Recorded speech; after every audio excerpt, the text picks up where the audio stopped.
Hi everyone. ఈరోజు egg fried rice చేస్తున్నాను. వాటికి కావాల్సిన ఇంగ్రీడియంట్స్ చూపిస్తాను చూడండి. క్యాప్సికమ్, క్యారెట్, ఆనియన్, వెల్లుల్లి, బీన్స్, పచ్చిమిర్చి,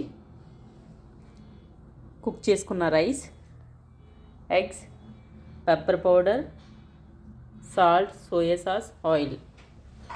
స్టార్ట్ చేసేస్తున్నాను. 4 ఎగ్స్ అయితే వేసాను. నేను దాంట్లో కొంచెం పెప్పర్, రుచికి సరిపడినంత సాల్ట్, కడాయి అయితే పెట్టుకున్నాను.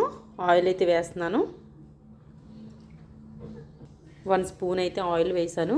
కడాయి అయితే బాగా వేడిగా ఉండాలి. ఆయిల్ అయితే వేడైంది. ఎగ్స్ బీట్స్ చేసుకున్నాం కదా, అదైతే వేసేస్తున్నాను. బీట్ చేసుకుని వేసాం కదా, ఎంత ఫ్లఫీగా వచ్చిందో చూడండి. ఎగ్ అయితే ఫ్రై అయిపోయింది. పక్కకు తీసేస్తున్నాను నేను.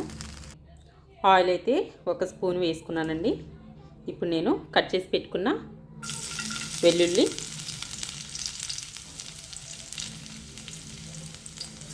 బీన్స్, క్యారెట్, పచ్చిమిర్చి, ఆనియన్స్, క్యాప్సికమ్, ఇవన్నీ కూడా హై ఫ్లేమ్లోనే ఫ్రై చేసుకోవాలండి. కొంచెం సాల్ట్ అయితే వేస్తున్నానండి నేను.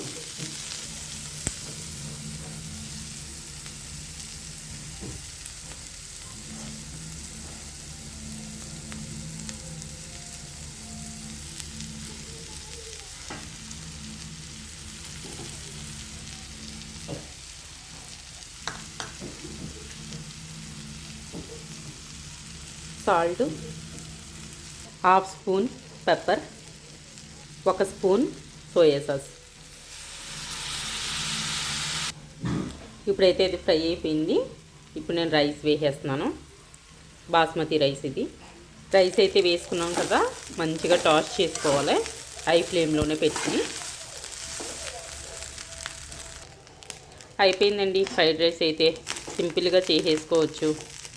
మా రెసిపీ మీకు నచ్చినట్లయితే లైక్ చేయండి, షేర్ చేయండి, సబ్స్క్రైబ్ చేయండి. Thank you for watching. Bye.